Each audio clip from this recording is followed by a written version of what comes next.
5 years ago, you and your wife made a decision for your family. You were not going to spend the $50,000 that you had saved frivolously. You were going to save it for the down payment on the house that your wife wants. You know, the one in the nice neighborhood.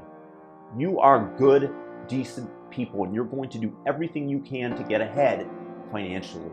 So you scrimped, you saved, you put off a couple of those beautiful Hawaiian vacations, opting instead for recreation for the family to visit the Six Flags amusement park that is near your home. You made your coffee at home. You eschewed getting that $5 Starbucks latte, except for that one time around Halloween where you gave into your cravings and splurged and got that pumpkin spice latte. You carpooled to work frequently in an effort to save on gas and whatever moving violations the local police could pin on you in order to raise money for the local government. And today, you finally put that last dollar away. You've crossed the threshold over $100K that you need to make that 20% down payment on that dream house of yours. And then you and your wife romantically walk hand in hand to the bank, knowing that you've reached your monetary goal. And then you realize that you've been robbed. You've been stolen from. Oh, don't get me wrong. You still have the 100,000. Nobody has touched that. It's just that the purchasing power that the $100,000 could buy you is nowhere close to what it was 5 years ago. Because unfortunately, I hate to tell you this, that $500K house has ballooned to $1 million. And in terms of the down payment, even though you've added $50K to your savings, it's only enabled you to tread water. You're nowhere closer to shore than when you started. My friend, the truth is that unfortunately your wages have been stolen from you. They have put you unwittingly on the hamster wheel of life, and you think that you've been running as fast as you can towards that mark, towards that goal, but again, you're the same distance from it as when you began. How? Why did this happen? What did I do wrong? I'm sure that everybody knows somebody who is in this position. And if so, please share this video with them. The truth is that you've been surreptitiously stolen from. And it's not really your fault. These thieves, they don't leave a trace. It's a bureaucrat in the office of the Federal Reserve that upon an order hits Control P and out comes a torrent of cash. What this means is that the biggest economic winners in today's world, their strategy is to borrow massive amounts of cash and then pay it back in the devalued currency. It also means that the good and decent people that are told, put your money in the bank, put it under your mattress, save it for a rainy day, don't realize that they are being drowned by the torrents of liquid cash that are being printed. Let's say that you've saved up $50K and your 4 neighbors, they each only have $10K, and you've worked hard and you've saved while they've gone out and spent their income partying. And the money is competing, of course, for the scarce resources that are available. And you, in this case, have a sizable advantage over them in terms of outbidding them for various items.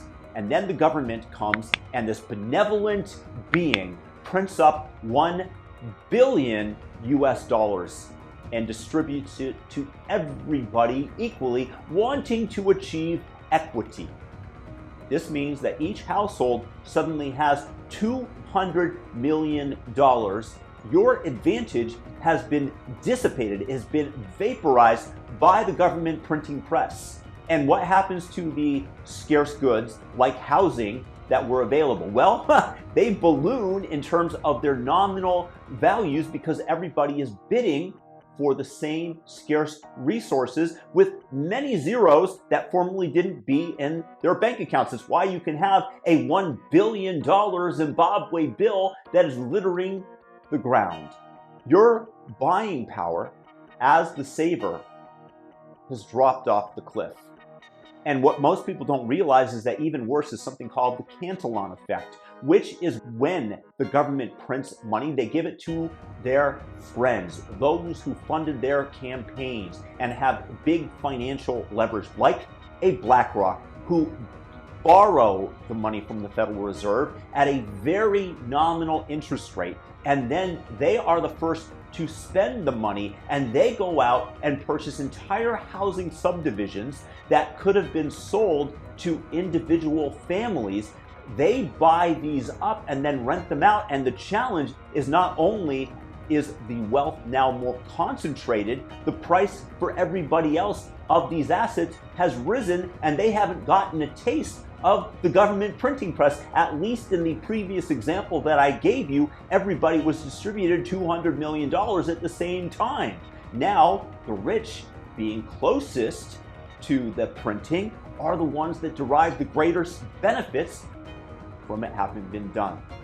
Again, in the Cantillon effect, what this is that those closest to the money spigot are those of the preferred political class are given the money and able to spend it. The price of the hard assets jump before anybody else can potentially bid on them. And so that's part of the reason why housing prices seem so out of whack and out of reach of the average person in the United States in order to build the American dream of owning a home and raising a family in it. All this because in an effort to be noble, they print tons of money. Let's call it what it is. Essentially, they're counterfeiting it, and they're giving it out to their friends in power, and they are able to steal the asset at depressed prices, thus raising them when you go out there and try to buy them. It's theft. Well, it's the best kind of theft. It's completely legal. And do you think that this contributes to societal cohesion? Do you think that there is a reason why you have Antifa springing up on the left with people very disillusioned with the state of affairs, and also those on the right who are populists, who see the government working seemingly against them, but don't quite understand how they're working so hard and not being able to afford anything? As opposed to Antifa, who of course do zero work other than destroy things. But then you have the Biden administration calling it the Putin price hike. BS. It's 100% or 95% the fact that they have printed up 40% of the US dollars in circulation over the last couple of years.